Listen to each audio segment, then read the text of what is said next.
Meeting রুমে দুইজন লোক প্রবেশ করলো। তাদেরকে দেখে আর চেনার বাকি রইল না তারা কে, কারণ তারা হলো আমার ভাইয়া এবং আব্বু। তারা আমাকে এইখানে বসে থাকতে দেখে অনেক অবাক হয়ে গেছে। আমার দিকে হা করে তাকিয়েছিল কিছুক্ষণ।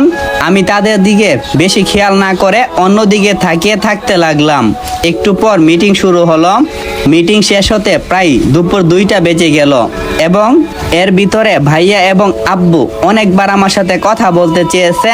তাদের চেহারা দেখে ভালো করে বুঝতে পারছি আমি, কিন্তু তারা আমার সাথে কোনো কথা বলেনি। দুপুরে মিটিং শেষ হওয়ার কারণে অফিসের ক্যান্টিনে গিয়ে লাঞ্চ করে বাসায় চলে গেলাম। কালকেও মিটিং হবে, যার জন্য আমাকে এখানে থাকতে হবে। বিকেলবেলা নিলয়কে ফোন করে বাসায় আসতে বললাম। 10 মিনিট পর কলিং বেল বেজে উঠল। দরজা খুলে গিয়ে দেখি নিলয় দাঁড়িয়ে আছে। আমি কিছু বলতে যাব, তখন নিলয় বলে উঠল, হ্যাঁ বল, কি বলবি? আমি বললাম, তোর কি আর কোনো কাজ আছে? নিলয় বলল, না, আমার হাতে বর্তমানে তেমন কোনো কাজ নেই। আমি বললাম, তাহলে চল কোথা থেকেও গিয়ে ঘুরে আসি, একা একা আর ভালো লাগছে না। নিলয় বলল, যাওয়া যাক। আমি বললাম, তুই দাঁড়া, আমি রেডি হয়ে আসছি। তারপর নিলয়কে দাঁড় করিয়ে রেডি হয়ে নিলয়কে সাথে নিয়ে বাইরে চলে গেলাম। বাসার সামনে থেকে রিক্সা ডাক দিয়ে রিক্সাতে উঠে পড়লাম। প্রথমে আমরা একটা পার্কে গেলাম, সেখানে কিছুক্ষণ বসে থেকে চলে গেলাম নদীর পাড়ে। নদীর পাড়ের কিনারে পাথরের উপরে বসেছিলাম আমি এবং নিলয়। এমন সময় হঠাৎ করে একটা মেয়ের দিকে ইশারা দিয়ে নিলয় আমাকে বলল, দেখতো মেয়েটাকে তোর ভাবির মতো দেখতে কিনা। নিলয়ের কথা শুনে আমি ওর হাত বরাবর তাকিয়ে অবাক হয়ে গেলাম, কারণ নিলয় আমাকে যে মেয়েটির কথা বলল ভাবির মতো দেখতে, আসলে সেটা ভাবির মতো দেখতে না, সেটা ভাবি, এবং তার সাথে মায়াও আছে। তাদেরকে দেখে মনে হলো তারা বোধহয় আমাকে দেখতে পেয়েছে, তাই আমার দিকে আসতে লাগলো। আমি নিলয়কে বললাম, ওরা কিছু বলবে, তুই কিছু বলবি না কেমন? নিলয় মাথা নেড়ে হে জানালো। তারা প্রায় আমাদের কাছাকাছি চলে এসেছে। তারা আমার সাথে কথা বললেও আমি তাদের সাথে কোনো কথা বললাম না। দেখলাম ভাবি আমার পাশে এসে দাঁড়ালো। তারপর বলল, সাজ্জাদ, তোমার সাথে কিছু কথা আছে। আমি তার কথার কোনো প্রকারই উত্তর দিলাম না। নিলয়কে বললাম, চল এখান থেকে চলে যাই, বাসায় যাব, এখানে আর থাকা যাবে না বলে নিলয়কে নিয়ে ওইখান থেকে উঠে চলে আসতে লাগলাম।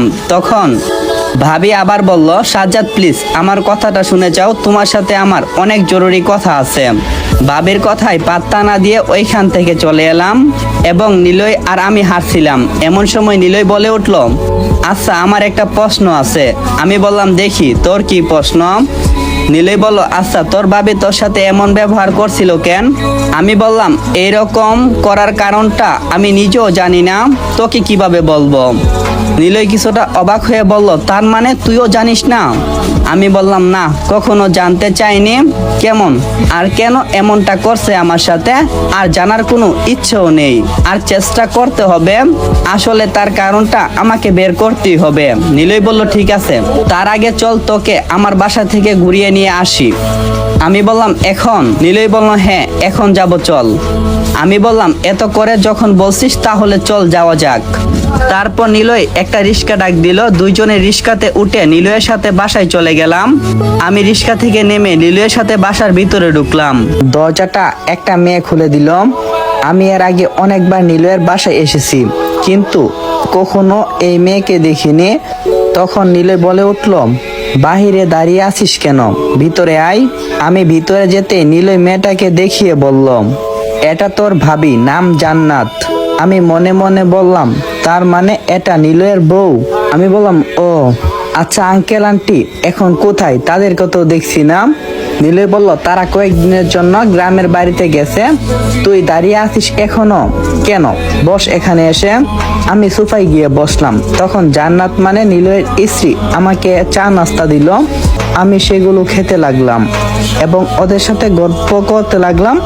কিছুক্ষণ ওদের বাসায় থাকার পর আমি বললাম, আজকের মতো এই পর্যন্ত, পরে যদি এই শহরে আসি তাহলে আবার দেখা হবে, কেমন?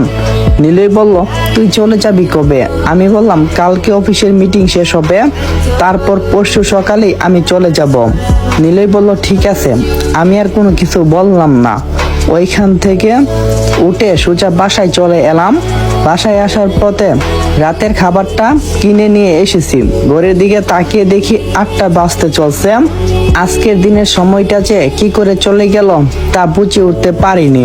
আর সময়টার কথা কি কমু, নিজের জীবনে যদি খারাপ সময়টা না আসতো তাহলে আমি বুঝতামই পারতাম না যে মানুষ কিভাবে এতটা পরিবর্তন হতে পারে।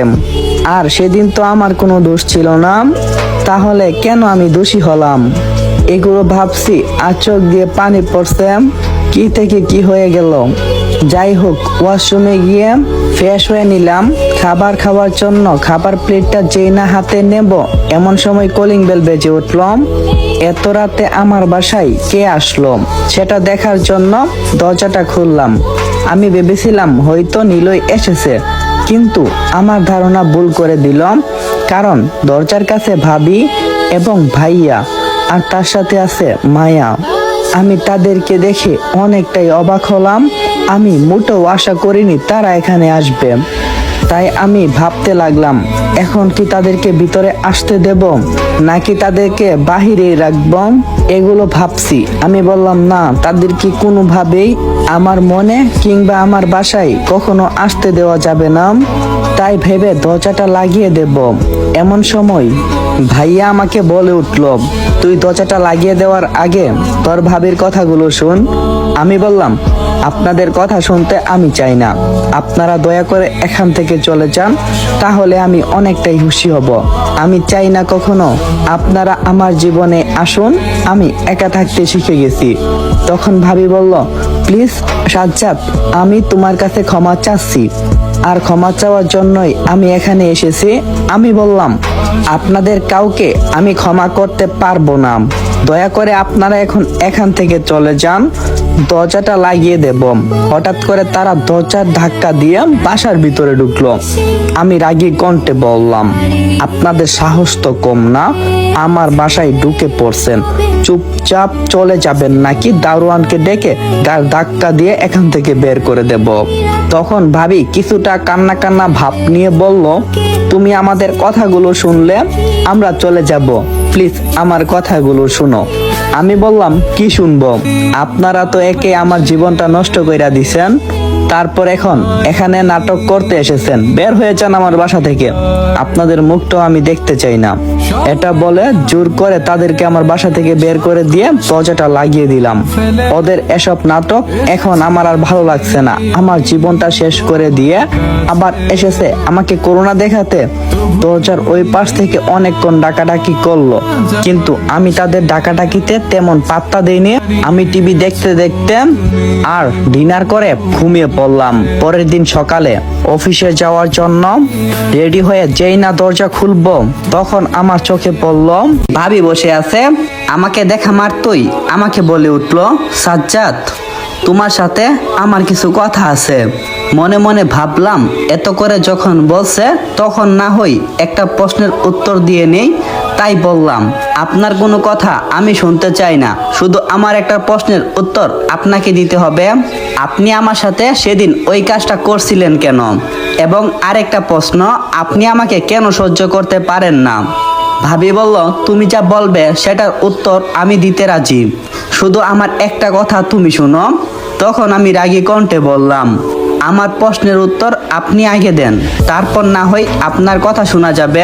তখন ভাবি কান্না করতে করতে বলতে লাগলো, আসলে তোমার সাথে ওই মন ব্যবহার করছিলাম কারণ তুমি মায়াকে ভালোবাসতে দেখে। ভাবির কথাটা আমার কেমন জানি সন্দেহ লাগলো, কারণ মায়াকে তো আমি ভালোবাসছিলাম তাদের বিয়ের 1 সপ্তাহ পর, কিন্তু সে তো আমাকে আগ থেকে ঘৃণা করত। যেদিন বিয়ে করে বাসায় আসছিল আমাদের সেদিন থেকে সোজা বুঝে গেলাম যে উনি আমাকে মিথ্যা কথা বলছেন। তাই আমি বললাম, আমাকে মিথ্যা বলছেন কি কারণে? সত্য করে বলুন, কেন আপনি আমাকে সেই দিন সবার কাছে অপরাধী বানাইছিলেন? আর কেন এত বড় মিথ্যা একটা অভিযোগ আমার নামে দিলেন? সেটার কারণে আমি সবকিছুই হারাইছি। কি দোষ ছিল আমার? সেদিন কেন আপনি আমার সাথে এই কাজটা করছেন? উত্তর দেন। ভাবি বলল, আমি তোমাকে মিথ্যা বলবো কেন, আমি সত্যি করেই বলছি।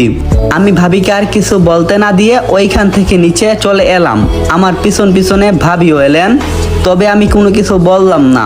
উনি যে আমাকে মিথ্যা বলছে সেটা পুরোপুরি ক্লিয়ার, ভালো করে বুঝে গেলাম উনি আমার কাছে আসল সত্যিটা বলবে না। আমাকে মায়ার থেকে সত্যিটা জানতে হবে, কারণ ওইসব ব্যাপারে মায়া নিশ্চয়ই কোনো কিছু জানবে। তখন আর দেরি করলাম না, এতদিন যা করলাম তো করলামই। আর এদিকে অফিসে যাওয়ার জন্য লেট হয়ে যেতেছে, তাই গাড়ি করে অফিসে চলে গেলাম। অফিসে গিয়ে মিটিং রুমে বসলাম, কিন্তু আজকে অবাক করা বিষয় হচ্ছে দুপুর 2টা পর্যন্ত মিটিং চললো, তবে ভাইয়া আর আব্বু আসেনি।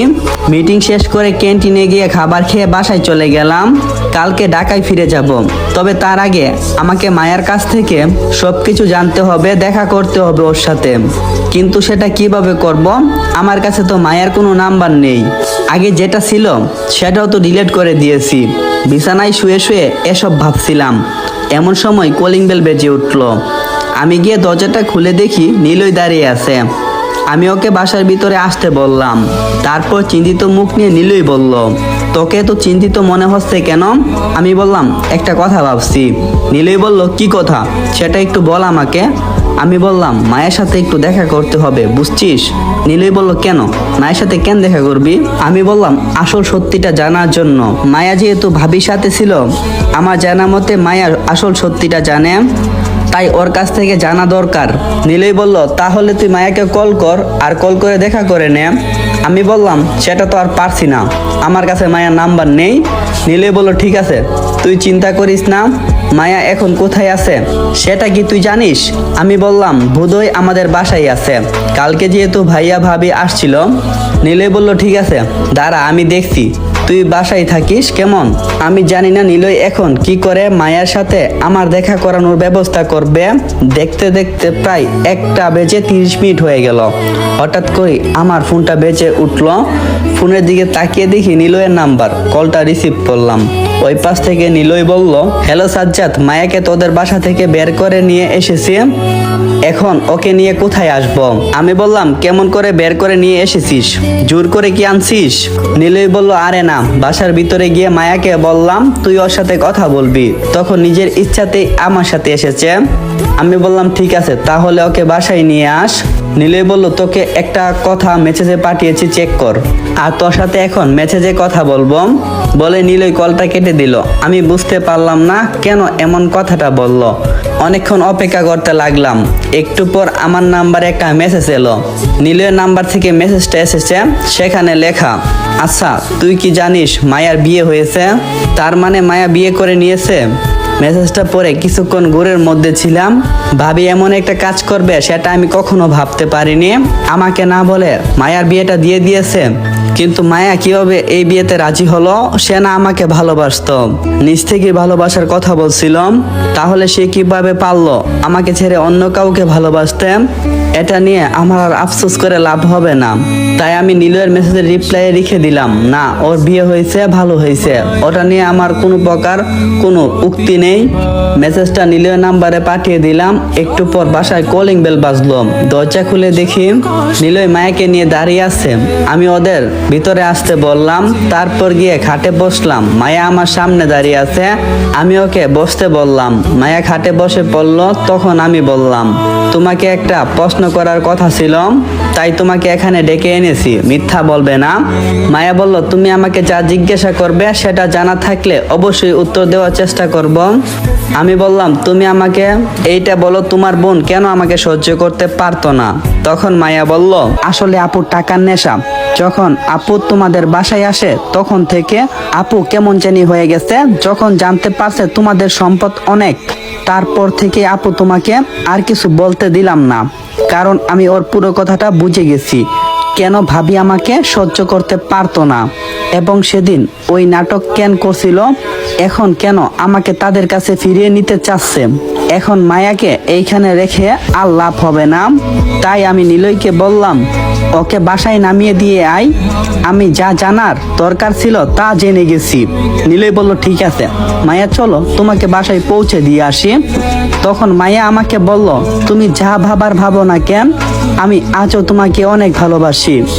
আমি বললাম, এসব কথা আপনার মুখ দিয়ে মানায় না, আর এখন তো আপনার বিয়ে হয়ে গেছে, নিজের স্বামী সুখের সংসার করুন, আপনাদের মাঝখানে আমাকে টেনে এনে কোনো সমস্যা সৃষ্টি করবেন না। আপনি এখন আসতে পারেন মিস মায়া চৌধুরী। মায়া বলল, আমি সত্যি সত্যি বলছি সাজ্জাদ, আমি তোমাকে আজ ভালোবাসি। আমি বললাম, তোমার ওই মুখ দিয়ে কখনো আমার নাম উচ্চারণ করবে না, ভালোই ভালোই বলছি, এখান থেকে চলে যাও, তা না হলে। মায়া আর কোনো কিছু না বলে চুপচাপ বাসা থেকে বের হয়ে গেল। ওর সাথে নিলয়ও গেল। ওরা চলে যাওয়ার পর আমি বারান্দায় গেলাম। বারান্দায় গিয়ে ভাবতে লাগলাম, ওই কাজগুলো করছে আর কেনই বা এখন নতুন করে নাটক সৃষ্টি করছে। এসব ভাবছি আর সিগারেট টানছি। সিগারেট খাই না, যখন একটু বেশি মন খারাপ হয় তখন খাই। বারান্দার গেট ধরে ব্যস্ত শহরটা দেখছিলাম। কালকে চলে যাব এই শহর থেকে, জানি না আবার কবে ফিরে আসবো এখানে। বোধহয় এই জীবনে আর আসা হবে না। অনেক স্মৃতি তো জমে আছে এই শহরটাই। একদিন এই শহরটা থেকে বিদায় নিছিলাম নিজেকে তৈরি করার জন্য, বা নিজেকে প্রমাণ করার জন্য এই শহরে ফিরে আসলাম। তখনই পিছনে কারো উপস্থিতি টের পেলাম। পিছনে তাকিয়ে দেখি নিলয় দাঁড়িয়ে আছে। আমাকে বারান্দায় দাঁড়িয়ে থাকতে দেখে নিলয় বলল, কিরে কি হয়েছে, একা একা দাঁড়িয়ে আছিস কেন? আমি বললাম, আজকে জানতে পারলাম সেই সত্যিটা, ভাবি কেন আমার সাথে এমন কাজ করলো। নিলয় বলল, আমাকে তো সেটা বললি না। আমি বললাম, তোর উত্তরটা পরে দেব, আগের আমার কথাটা শুন। একটা মানুষ টাকার জন্য কতটা নিচে নামতে পারে সেটা একটু ভেবে দেখছিস? টাকার জন্য এই দুনিয়ার মানুষগুলো বড্ড বেশি স্বার্থপর ভাই। শুধু গল্পতে না, বাস্তবেও টাকার জন্য ভাই ভাইকে খুন করে, মা মেয়েকে দেখতে পারে না। দুনিয়াতে যা টাকা আছে তার সবকিছুই আছে। আপনি চাইলে টাকার জুড়ে সবকিছুই করতে পারবেন। বর্তমানে কথা বলতে গেলেও টাকার দরকার। টাকার জন্য মানুষ কেমনে একটা মানুষের জীবন নষ্ট করতে পারে। নিলয় কোনো কিছু বলছে না, আমার কথাগুলো শুধু শুনছে। আমি আবারও বলতে লাগলাম, এতদিন আমি শুধু ভাবতাম যে ভাবি আমাকে কি কারণে সহ্য করতে পারতো না, কিন্তু আজকে সেটা জানার পরে নিজেই অবাক হয়ে গেছি। ভাবি আমার সাথে এমন ব্যবহার করতো কারণ আমার বাবার টাকা পয়সা সবকিছু আমার অর্ধেক ভাগ ছিল, কিন্তু ওনার টাকা পয়সার নেশা যে আমাকে বাড়ি ছাড়া করবে আর পুরো সম্পত্তি আমার ভাইয়ের নামে লিখে নিয়ে যাবে, তার এই লুকানোর পরিকল্পনাটা আমি বুঝতে পারিনি। এবং তারা সারা জীবন আরাম আয়েশে কাটিয়ে দেবে। মায়াকে ভালোবাসতাম, এটা তার কাছে কোনো সমস্যা ছিল না। সে শুধু এইটা ব্যবহার করছে আমার সাথে। ভাবতে লাগলাম, আমি তো পরের সন্তান, মায়া তো তার নিজের বোন ছিল, তাহলে কি করে পারলো নিজের বোনের নামে এমন একটা মিথ্যা অপবাদ দিতে? এসব বলতেছি, আমাকে থামিয়ে দিল হঠাৎ নিলয়। নিলয় বলল, বাদ দে এসব, এগুলো ভেবে আর লাভ হবে না। আমি বললাম, আমি তো এগুলো ভাবতে চাই না, তবে কেন জানি মনে পড়ে, আর মনে পড়লে দোষ অনেক কষ্ট লাগে। নিলয় বলল, বাদ দে এসব, তুই চলে যাবি কবে? আমি বললাম, কালকে সকালেই চলে যাব।